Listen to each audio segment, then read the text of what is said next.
هو السوشيال ميديا ممكن تأثر على نفسيتنا؟ يعني مجرد صور وفيديوهات بنعدي عليها كل يوم ممكن تغير شكل حياتنا؟ طب ليه كتير مننا بيخرج بعد وقت طويل من مواقع التواصل الاجتماعي وهو حاسس بخنقة وضيق؟ ليه بنتك وهي لسه صغيرة بدأت تكره شكلها وبدأت تحس إنها أقل من غيرها؟ ليه بنقارن نفسنا طول الوقت؟ وليه المقارنة دي وجعها بيكبر جوانا من غير ما نحس؟ طب هو السوشيال ميديا ليها خطر حقيقي علينا؟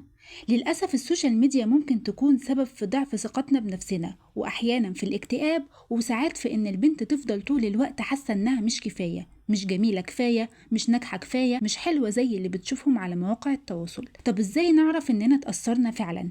إزاي نعرف إن بناتنا محتاجين مساعدة؟ وإزاي نحمي نفسنا ونحمي بناتنا من الزيف اللي بيتصدر لنا على أساس إنه واقع مثالي؟ في الفيديو ده هنجاوب مع بعض على أسئلة مهمة جدا، وعلشان أنا عارفة إن وقتك مهم وإنك ممكن تكوني شفتي مليون فيديو قبل كده بيتكلم عن تأثير السوشيال ميديا، عايزة أقولك إن الفيديو ده هيبقى مختلف جدا بالنسبة لك، لأنك بعد ما تخلصيه هتكوني فاهمة بالظبط إزاي السوشيال ميديا بتسرق وقتك وطاقة بنتك من غير ما تحسي، وعارفة إزاي تستعيدي السيطرة على يومك ومشاعرك وحياتك من غير ما تحرمي نفسك من حاجة ممكن تكوني بتحبيها، وهتقدري تحمي بنتك في سن المراهقة من التأثيرات السلبية من غير ما تضيقي عليها أو تكسري علاقتك بيها.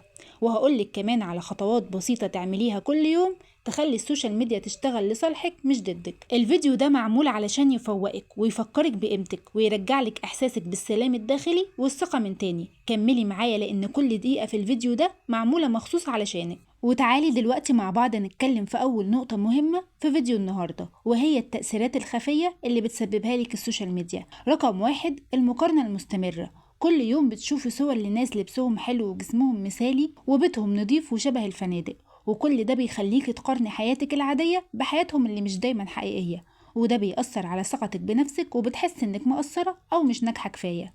بس الحقيقة ان 90% من اللي بتشوفيه متفلتر ومتصنع ومش واقعي، والمقارنة وهم ومفيش حياة كاملة. رقم 2، سرقة الوقت. بتقولي لنفسك هدخل اشوف اشعار بس دقيقة واحدة وتفتحي، وبعد كده تخرجي بعد ساعة او 2 أو 3. الوقت اتسرق.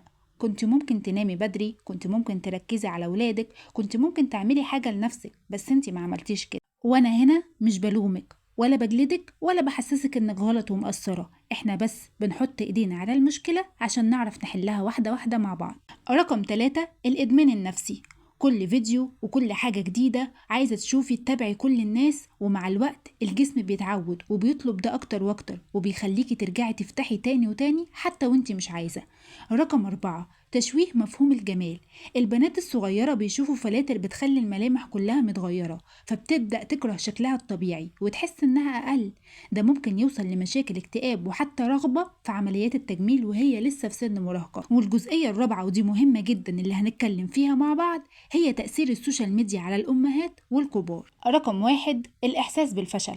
كل واحدة بتشارك نجاحاتها، بيتها النظيف، شغلها، عزوماتها، وانتي قاعدة لسه بشعر مش متسرح ومواعين لسه وراكي وزهقانة ومش طايقة نفسك، وده بيحسسك انك أقل مع انك عاملة اللي تقدري عليه.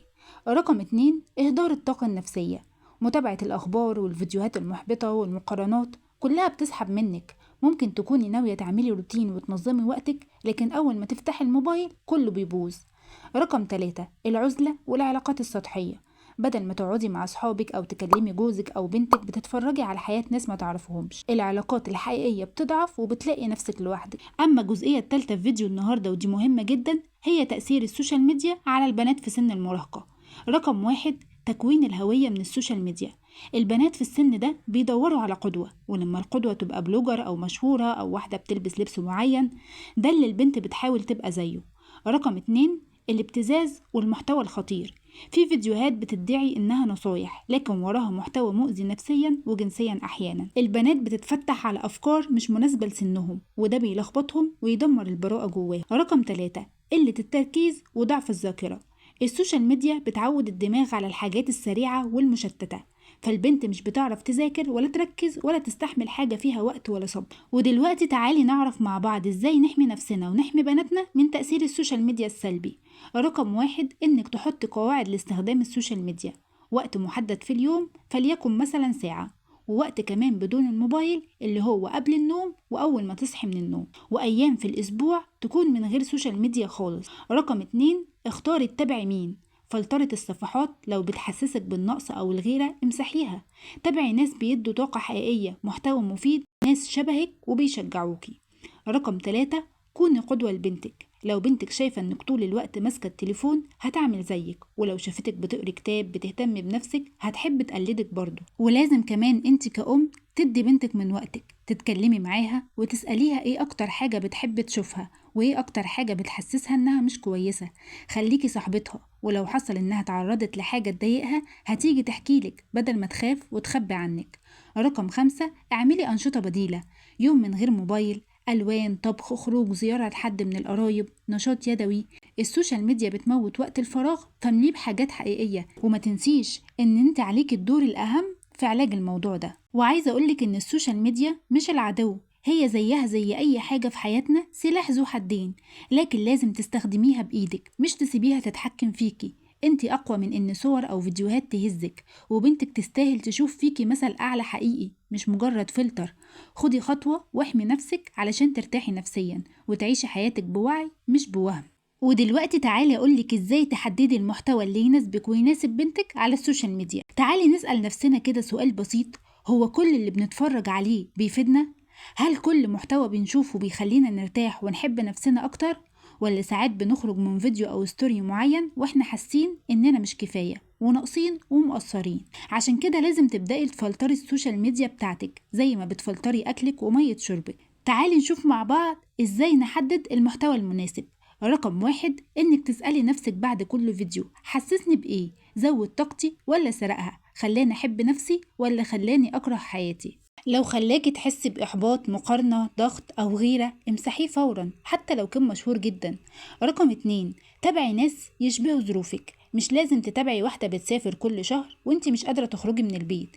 تابعي اللي بيشاركوا تجارب حقيقية، ناس بتعافر وبتغلط وبتصلح من نفسها، مش ناس بتمثل الكمال. رقم 3، ابعدي عن المحتوى السريع اللي ملهوش هدف. مش عايزة احدد بالظبط واقول ايه، بس في حاجات انت فاهماها كويس مش بتفيدك وكلها تفاهات وسخافات ومقالب، حاجات بتشتت دماغك على الفاضي ومليانة صور وكلام ملوش اي قيمة.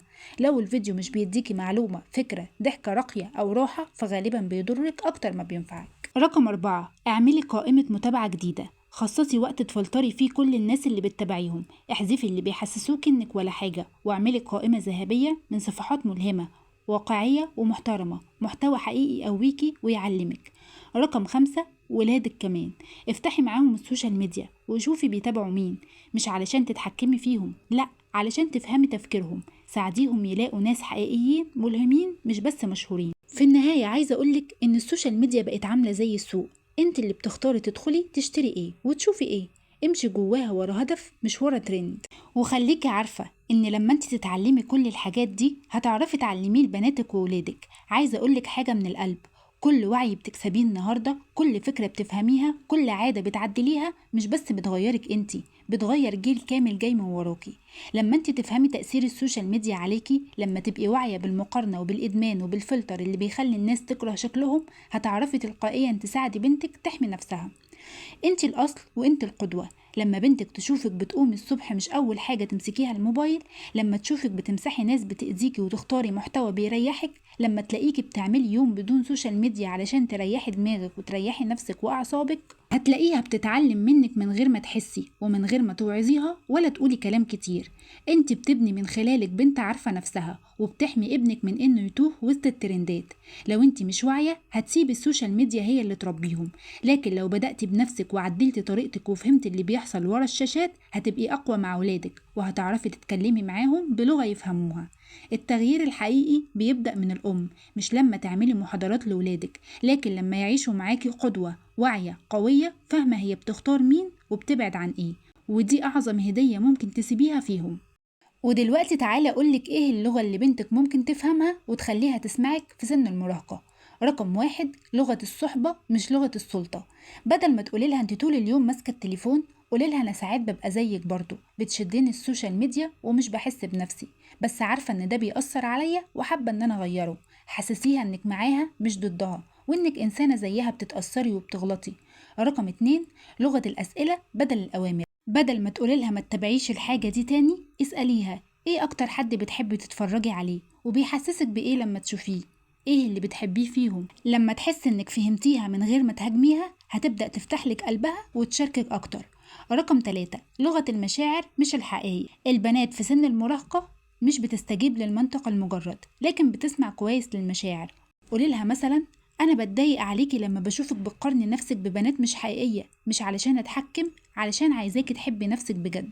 رقم 4، لغة التقبل والدعم. ما تستهنيش بمشاعرها مهما كانت بسيطة. لو قالتلك أنا بشوف نفسي وحشة جنب البنات اللي على السوشيال ميديا، ما تقاطعيهاش بإنك تقولي لها أنتي أحلى منهم، لكن قولي: أنا فاهمة أوي الإحساس ده وحاسة قد إيه صعب إننا نحس إننا أقل، بس عايزاكي تبقي واعية إن ده مش حقيقة، وعايزة أكون جنبك تساعدي نفسك وتخرجي من دايرة المقارنة دي نهائي. خليكي انت المساحة الآمنة ليها. لو الدنيا كلها هجمتها تكوني انت الحضن اللي ترجع له. لو لقيت انك بتسمعيها وتحترمي عقلها ومشاعرها هتبدأ تسمعلك بجد. لو وصلتي معايا للدقيقة دي من الفيديو فانا عارفة انك اكتر واحدة حريصة على نفسك وعلى بنتك. النهاردة اتكلمنا عن حاجات يمكن بنعدي عليها كل يوم من غير ما ناخد بالنا، لكن بعد الفيديو ده المفروض تكوني فهمتي تأثير السوشيال ميديا الحقيقي على نفسيتك وعلى نفسية بنتك، وبقيتي واعية بالمقارنة وضياع الوقت والمحتوى اللي بيسحب منك نفسك، وعرفتي ازاي تختاري المحتوى اللي يناسبك وتبني بيه نفسك مش تهدميها، وازاي تبدأي تحمي بنتك وتحبيها صح من غير أوامر بس بقلب واعي. شاركي الفيديو ده مع أي أم أو أخت أو بنت تعرفي إنها محتاجة تسمعه، لأن الكلام ده مش مجرد توعية، ده أمان نفسي محتاج توصليه لكل بنت بتحبيها. اكتبيلي تحت في التعليقات ايه أكتر حاجة لمستك وايه اللي نفسك تبدأي تطبقيه من دلوقتي. اعملي لايك للفيديو لو استفدتي، وده مش بس دعم ليا، ده دعم للمحتوى اللي بيساعد البنات بجد. واشتركي في القناة علشان دايما نكمل طريقنا مع بعض. وهو خلص الفيديو بتاع النهاردة، بس كلامنا مع بعض عمره ما هيخلص. استودعكم عناية الله، والسلام عليكم ورحمة الله وبركاته.